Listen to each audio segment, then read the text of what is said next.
Ngibingelele abantwana benkosi nangalolu suku sibonga uJehova ukusigcina kwakhe kuze kube yile mini. Ngicela ke futhi eningiphe indlebe sibukisane ngobuNazaretha lobu obuyigugu kuNkulunkulu. UbuNazaretha-ke kuyisifungo esenziwa umuntu othanda uNkulunkulu asenze ukuthi uzophila impilo engcwele impilo yakhe yonke ngokuthatha lesifungo sobuNazaretha.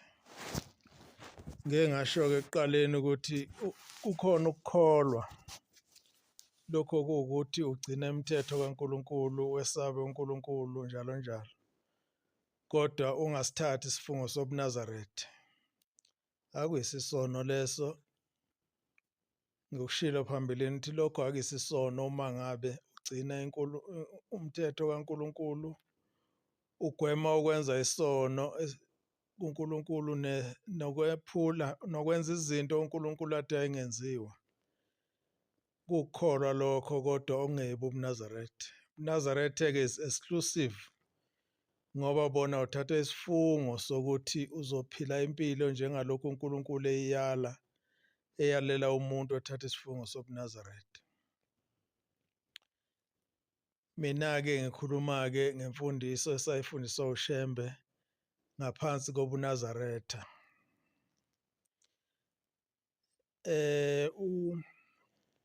Namhlanje ngifisa ukukhuluma ngendaba yephasika nobuNazaretha. Mangikhuluma ngobuNazaretha ngiyocetha isazi ukuthi ngikhuluma ngobuNazaretha njengoba bufundiswa uShembe noma njengabo uNkulunkulu abunikela kuShembe. Angikhulumi ngobuNazaretha mhlambe baseBhayibhelini ngoba khona ezinye izinto esizenzayo ezingekho eBhayibhelini nesingazenzi eseBhayibhelini. Ngizokhumbula phambilini ukuthi ngake ngathi uShembe uyi-authority ukuthi uShembe wanikwa uNkulunkulu face to face ubuNazaretha. Kukhona izinto uNkulunkulu ayethe azenziwe mhlambe amaNazaretha ngalesi sikhathi seBhayibheli. Lapho kwathi mase kufika uShembe sethuma uShembe lezo zinto wase-amenda wazenza wangaku-emphasize ukuthi azenziwa ngisho njalo. Ngeke ngalinganisa phambilini ukuthi kungani amaNazaretha engawazili amagrebhisi njengoba kuncwadi yaNumeri 6 ithi umuntu owumNazaretha akalidli igrebhisi njalo njalo. Ngachaza ukuthi lokho amagrebhisi ayisithako sokwenza utshwala, ayi-recipe yokwenza utshwala. Utshwala babenziwa ngamagrebhisi. So uNkulunkulu kethi umuntu owumNazaretha njengoba engaphuza utshwala kanjalo nento eyenza utshwala angayidli. Ngabe sengichaza ukuthi lapha eAfrika utshwala abenziwa ngamagrebhisi kuphela. Benziwa ngombila, benziwa ngempuphu, benziwa ngamabele,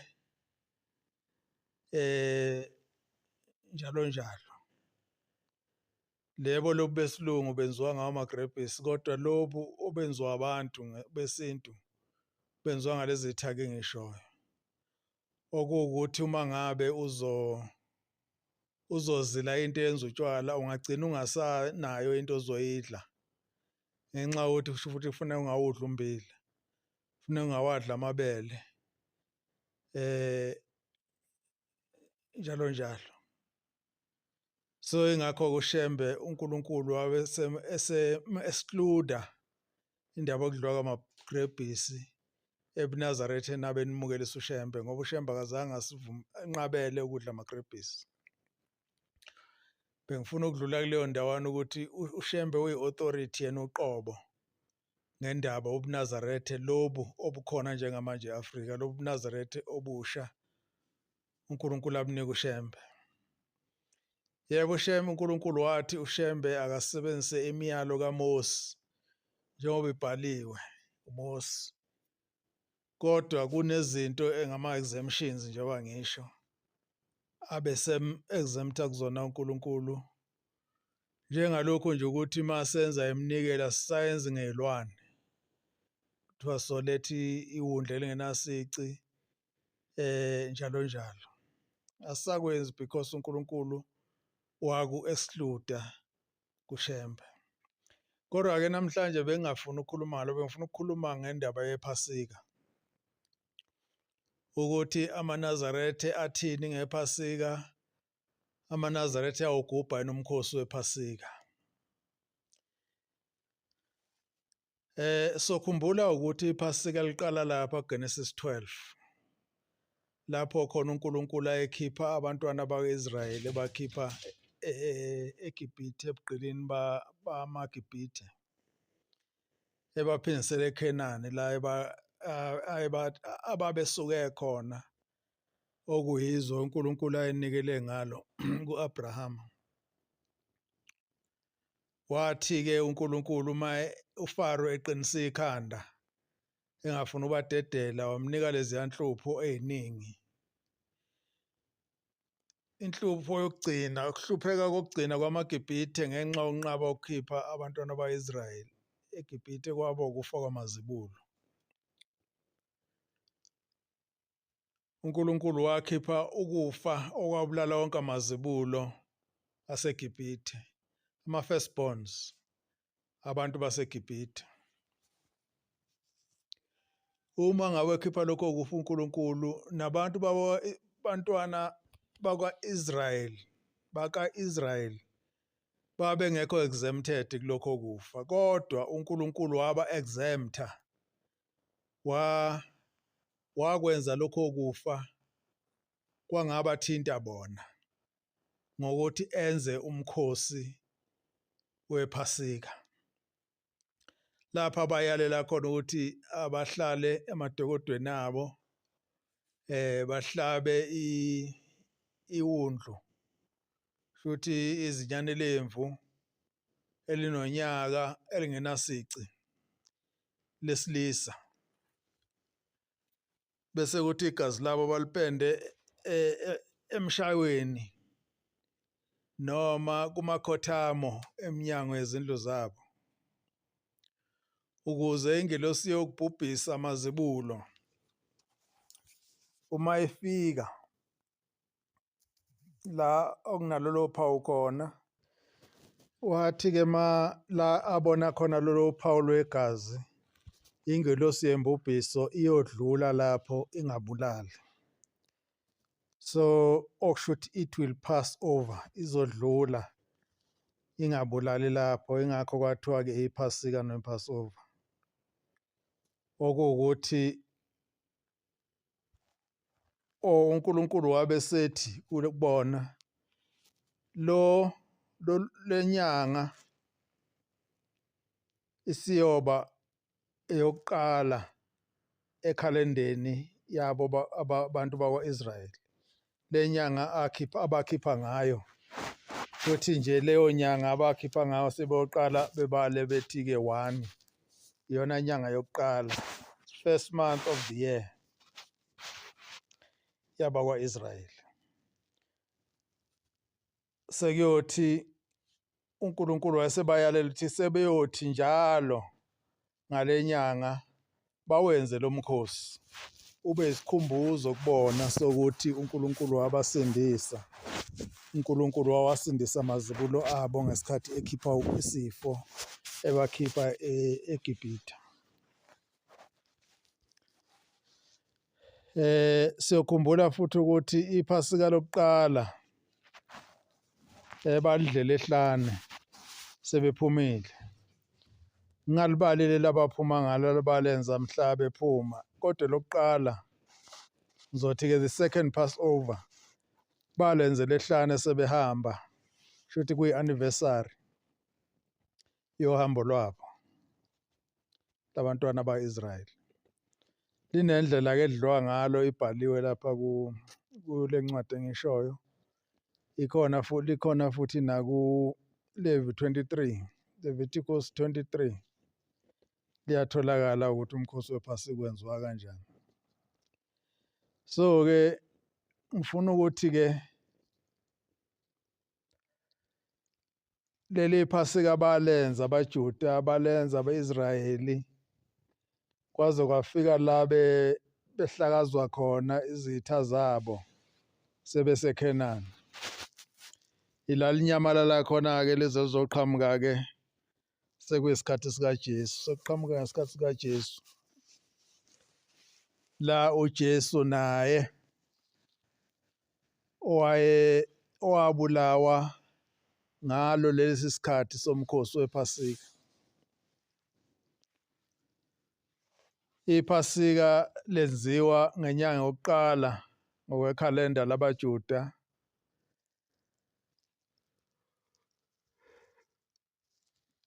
ngomhla ziyishumi-nane enyangeni 14 ebusuku.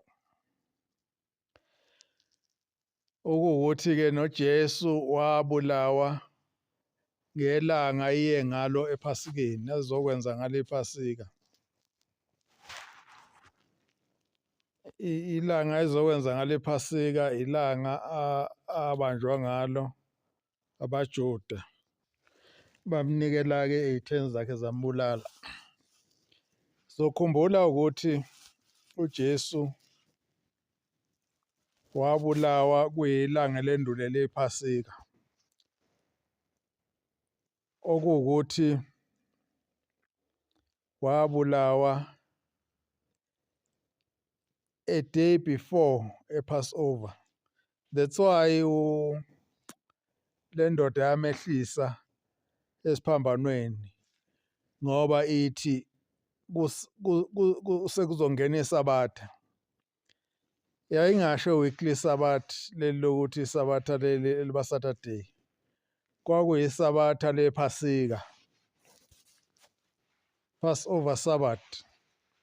Ukuthi kwakuwusuku olwendulela, isuku olwendulela ungena kwemini ongasetshenzwa ngayo ngokomyalo wePhasika. Hayi ukuthi kwakungoLwesihlanu, cha kwakungelo lwesihlanu. Kwakuyilanga elendulela ongathi mawubala ukuthi uJesu makuthiwa wafa walala izinsuku ezintathu, 3 days and 3 nights. Okushuthi icace ukuthi shuthi wabulawa ngoLwesine. Shuthi wabulawa ngoLwesine, wafa ngoLwesine uJesu.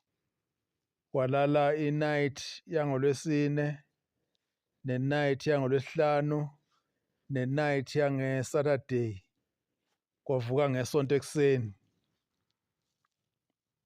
Ngoba kwaba i-night yangoLwesine ne-day yangoLwesihlanu.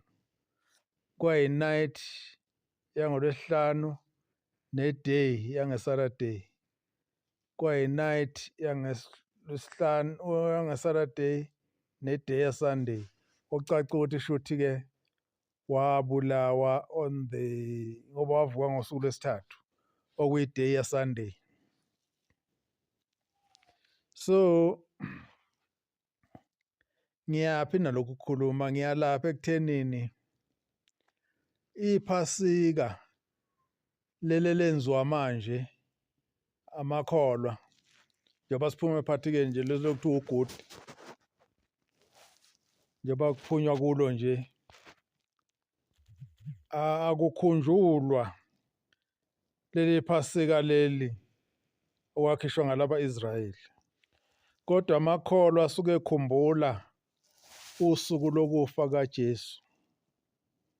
Asuke engayile ePhasikeni, asuke eya kuyokhumbula ukufa kaJesu. Okuyincoincidence yokuthi kuwusuku uJesu enza ngalo iPhasika. Njengoba belenza ngoLwesihlanu bona balenza vele uJesu esethuneni ezovuka ngeSonto. ilanga abenza ngalo iPhasika kuyilanga uJesu eseno 2 days esethuneni. Usuke eseno 2 days esethuneni uma ngabe sithi walokhu waphanyekwa ngoLwesine, walala ubusuku bangoLwesine ethuneni. So ngoLwesihlanu usuke sekuwusuku lwesibili eselindele ukuthi kudlule isabatha i-weekly Sabbath bese yavuka. Futhi kunamasabatha amabili uJesu awalala ethuneni. Isabatha lePhasika nesabatha le-weekly Sabbath. So ngifuna ukuthi-ke amakholwa lawa asuke ehambile eya kugudi asuke engayeli kuyogubha iPhasika le-Passover, kodwa basuke beyogubha iPhasika, basuke beyogubha usuku lokufa kaJesu, basuke beyogubha ukufa kaJesu. So thina-ke njengamaNazaretha asikwezi lokho ngoba asikucelebrate ukufa kaJesu. We don't celebrate the death of Jesus because kwakuwusuku olubi emhlabeni. Ingakho incwadi yesambulo 7 ethi ingelosi kwaphuma ingelosi kuyibhubhisa umhlaba ngoba kwakwenzeke into embi, kwabulawa umuntu ebulawela inkolo. So thina-ke njengamaNazaretha elethu iPhasika, angisho ukuthi iPhasika lomhlaba, iPhasika lethu njengamaNazaretha limhla ka-14 January ngoba ilanga leli esilicelebrate-ayo lokukhululwa kwethu from islavery se-colonial religion, senkolo yabezizwe. Kuqatshulwa amaketango enkolo yabezizwe, kubuyiswa inkolo kaNkulunkulu. Lona la uNkulunkulu afika ngalo emhlabeni wazobuyisa ukumkhonza ngendlela yakhe ayeyibeke emandulo ngoMose. That's why siye njalo entabeni yaseNhlakazi kufuneka ngomhla ka-14 senze iPhasika. Umkhosi noma ngeke ngithi owePhasika ngoba iPhasika lisho iPassover, kushuthi uNkulunkulu passed over imizi yabaJuda wangababulala mazibulala. Manje mhlambe kuyamislida mangithi iPhasika, kodwa lo mkhosi onjengalo wenziwa abaJuda wokukhululwa kwabo bephuma ebugqilini bamaGibhithe, thina owethu umkhosi wenziwa ngoJanuary 14. Leyo i-authority uNkulunkulu ayinika uShembe ukuthi yena akalucelebrate ukufa kaJesu, futhi akakucelebrate ukukhishwa kwaba-Israyeli eGibhithe, kodwa akacelebrate ukukhishwa kwendle emnyama ibuyiselwa enkolweni kaNkulunkulu. So-ke eyethu iPhasika silenza eNhlangakazi ngoJanuary 14. Ileso sizathu esenza ukuthi singayi thina kulo mkhosi kaGudi ngoba one, asikucelebrate ukufa kaJesu, ukuthi uJesu wafa ngoba kwakuyinto embi leyo ezulwini, asikwazi ukucelebrate. Futhi lowo mkhosi kusuke kungeyiwo umkhosi okukhumbula ukukhishwa kwaba-Israyeli eGibhithe. 2, uNkulunkulu elethu iPhasika noma wethu umkhosi okukhumbula ukukhishwa ebugqilini, wabe enza isivumelwano noShembe ukuthi uyowenza njalo ngoJanuary 14 phezu kwentaba yaseNhlangakazi, hhayi kwenye indawo, phezu kwentaba yaseNhlangakazi, ukuze kube isivumelwano saphakade nabantwana uNkulunkulu ayikhethela bona ngesandla sikaShembe. So-ke kulowo mkhosi futhi uShembe uNkulunkulu wam-exempta uShembe noma wamnika i-authority ukuthi akase ulihlabe iwundlu elunyaka munye, kodwa uyodla imfino ebabayo, edle nesinkwa esingenamvubelo kulowo mkhosi, aphuze nesiphuzo. Asiliphuzi-ke thina iwayini, instead of iwayini kufakwe enye into, kodwa kungeyilona iwayini, ngoba phela thina singamaNazaretha asiyiphuzi into edakanayo. So ileyo nto eyenza ukuthi senze iPhasika kanjalo. Kudliwe imfino ebabayo, kudliwe isinkwa esingenamvubelo, kuphuzwe isiphuzo engelona iwayini.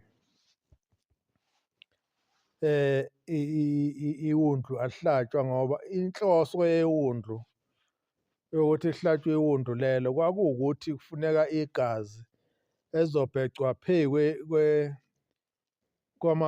kweminyango yezindlu zabo aba-Israyeli. Phezu kweminyango yezindlu zabo kubhecwe igazi ukuze ingilosi ifike ibone igazi idlule, okuthi ileso sizathu esasenza ukuthi akube newundlu. So-ke ingakho nabaJuda-ke emva kwalokho babelenza ngewundlu elisikhumbuzo salokho. Njengoba ngithi-ke thina-ke uShembe uNkulunkulu wam-exempta ekutheni asebenzise iwundlu ekwenzeni umkhosi wokukhululwa kwethu ebugqilini, ngoba ngesikhathi uNkulunkulu efika ezonika uShembe isidle entabeni yaseNhlalakazi akazange amhlabise lutho, kodwa wamnika nje lesi sidlo kuphela engisibalayo, okuyikhona esisuke siyokukhumbula phezu kwentaba yaseNhlalakazi. So-ke ileso sizathu esenza ukuthi amaNazaretha engalenzi iPhasika. Asiwenzi ugudi, ngogudi nje kuthina it's a normal day nje. It's a normal day of which unfortunately ukuthi ngalo kusuke kuyisikhumbuzo sokuthi kwabulawa uJesu umuntu kaNkulunkulu, ngamafuphi kwabulawa inkolo ngabezizwe, noma mhlambe kwarefuswa inkolo ngabezizwe. Kodwa thina umkhosi wePhasika njengamaNazaretha asiwenzi ngoba uNkulunkulu noShembe benza isivumelwano sokuthi ukuphuma kwethu ebugqilini bokugqilazwa inkolo yabezizwe kuyoba mhla ka-14 January minyaka yonke. Inkosi ibusiseke enekuzwile.